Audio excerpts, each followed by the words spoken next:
CPIM BJP তরজায় উত্তপ্ত হয়ে উঠল পশ্চিম বর্ধমানের জামুড়িয়া বিধানসভার ৩ নম্বর ওয়ার্ডের ১০ নম্বর এলাকায় সিপিআইএমের উদ্যোগে একটি রক্তদান শিবিরের আয়োজন করা হয়। সেখানে অতিথি হিসেবে উপস্থিত ছিলেন বাম নেত্রী মীনাক্ষী মুখোপাধ্যায়। মঞ্চ থেকে তিনি যখন বক্তব্য রাখছেন তখন হঠাৎই সেখানে প্রবেশ করেন দুই বিজেপি নেতা। বিজেপির মণ্ডল ৪-এর সম্পাদক রাজু গাঙ্গুলি আর মণ্ডল ৪ যুব মোর্চার সভাপতি বিশাল গাঙ্গুলি সহ কয়েকজন বিজেপি কর্মী সেখানে পৌঁছে বাধা দেন মীনাক্ষীকে।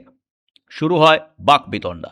উপস্থিত সবাইকে চলে যেতে বলেন বিজেপির দুই নেতা, যদিও মীনাক্ষী আশ্বস্ত করেন তাদের সেখানে থাকতে।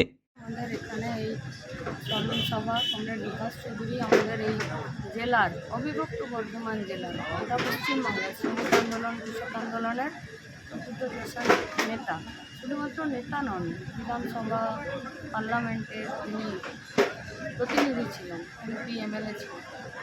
তার স্মরণ সভাতে এখানে প্রতি বছরই আজকের দিনে আমরা সাধারণ মানুষ জড়ো হয়ে তার প্রতি শ্রদ্ধা জানাই, তার কথা বর্তমান পরিস্থিতিতে বলি। তা পশ্চিমবঙ্গে বিজেপি যা শুরু করেছে, তৃণমূলের একদম ওই নিচের তলায় যারা গুন্ডামি বদমাশি করতো, সেই অংশটা এখন, সেই অংশের যা বৈশিষ্ট্য, সেই বৈশিষ্ট্যটা, সেই অংশটা এখন যুক্ত হয়ে গেছে পুরোটা বিজেপির সঙ্গে, এবং বিজেপির টাকা পয়সা এবং বিজেপির ভারত বিরোধী, বিজেপির যুক্তি বিরোধী, গণতন্ত্র বিরোধী, আইন শাসন প্রশাসন বিরোধী, একতরফা দমনমূলক পীড়নমূলক যে নীতিতে আমাদের কাজ কারবার জিনিসপত্রের দাম কমানোর কোনো দিশা নেই, শুধুমাত্র একটি অস্থিরতা তৈরি করার রাজনীতি আছে। সেই রাজনীতির বহিঃপ্রকাশ পশ্চিম বর্ধমানে, গোটা পশ্চিমবঙ্গে প্রতিদিন হচ্ছে। আজকে তার অন্যতা হলো না, তাই হলো। পশ্চিমবঙ্গের মানুষ বোধহয় এই পরিবর্তন বলছি। চায়। আপনার বক্তব্য শেষ হওয়ার আগে দেখুন কোনো বিজেপি কর্মী, সেটাই বললাম বিজেপির কর্মী কি বললেন, এসে পুরোটা লিখবেন, পুরোটা বলবেন।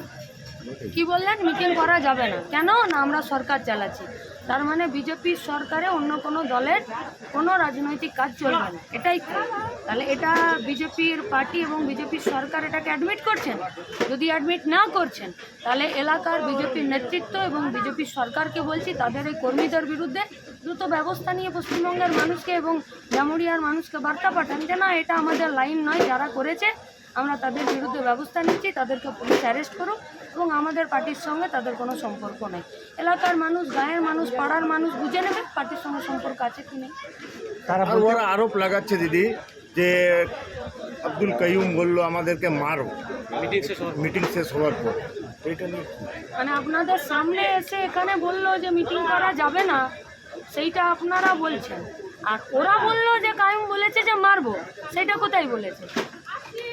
কোনটা প্রকাশ্যে হলো? প্রকাশ্যে কোনটা হলো? দুটোই প্রকাশ হবে। প্রকাশ্যে কোনটা হলো? একটা মিটিং চলছে, এসে নিয়ে বলছে যে মিটিং করা যাবে না,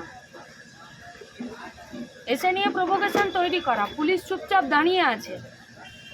আপনার বাড়ির কালকে একটা অনুষ্ঠান হবে, এসে নিয়ে কেউ এসে তোড়ফোড় করবে, আপনি বসে থাকবেন? তারা বলেছে কি আপনাকে বাড়িদেরকে লোককে লিখাতে দেবে না।